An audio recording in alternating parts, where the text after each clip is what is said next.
disturbing number of families are without men or husbands. My husband was taken away by security forces. I don't know if he's alive or not. I've heard no news since. Gradually, more and more people arrive, all eager to tell their story of hardship. They closed all our mosques, we can't pray. We have no more rice, we can't even light a fire. Everything is forbidden to us. The small hut is besieged. The refugees want the world to know their plight. Our ancestors built our mosques and villages with their own hands more than 300 years ago. Now it's all destroyed. I'm asking the international community to help us. We need help to fight back. But what's really going on?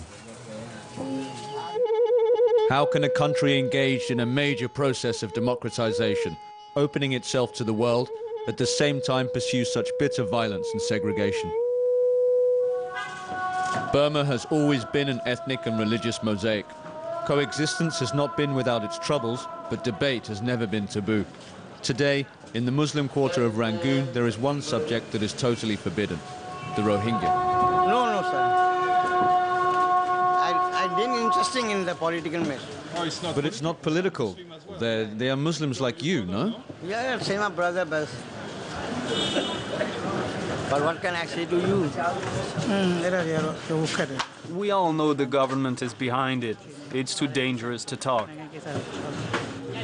Reactions are similar to those experienced when trying to talk about politics during the not-so-distant days of absolute dictatorship.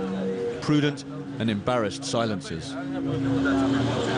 Suddenly, a man from the crowd beckons us to follow him. Okay, come. Not far.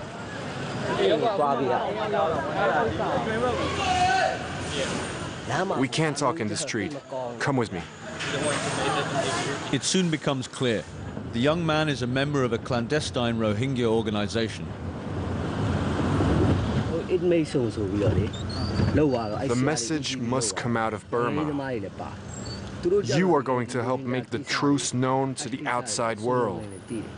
The international community must know what is happening in Arakan right now. He leads us through the city to one of his leaders, whose identity must be protected. These Rohingya people settlement as a homeland within the territories of Burma before 1823. So that's why they are the indigenous races of this country. Actually, this is ethnic complex. Somebody created politically. Can you explain what you mean by somebody? I can explain somebody means some racist people and some local authorities are created this ethnic complex. The Rohingya are descendants of Arab traders who came to Asia more than 1,000 years ago. They have lived in what is modern-day Burma for centuries. But in 1982, the military regime passed a law on nationality that rendered the Rohingya stateless and without the most basic of rights: property, marriage, education. This Rohingya family has been living in Rangoon for 25 years.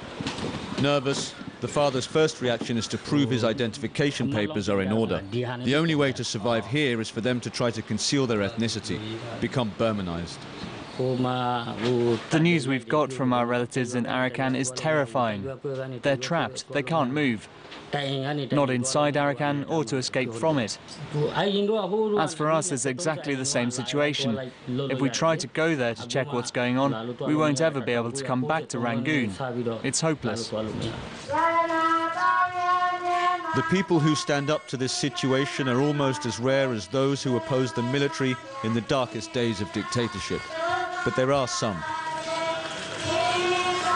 Like prominent dissident U Gambira, now alienated from his friends in the pro-democracy movement for defending the Rohingyas.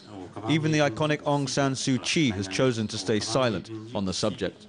It is clear that the government is behind all this violence. As usual, the authorities divide and conquer.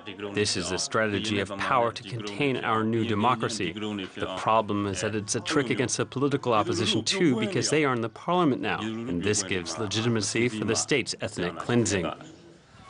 alienated by blind hatred, indifference or silence. The Rohingya are one of the world's most persecuted minorities, and until that changes, their children will continue to be born with no land, no future and no hope. We can talk now to the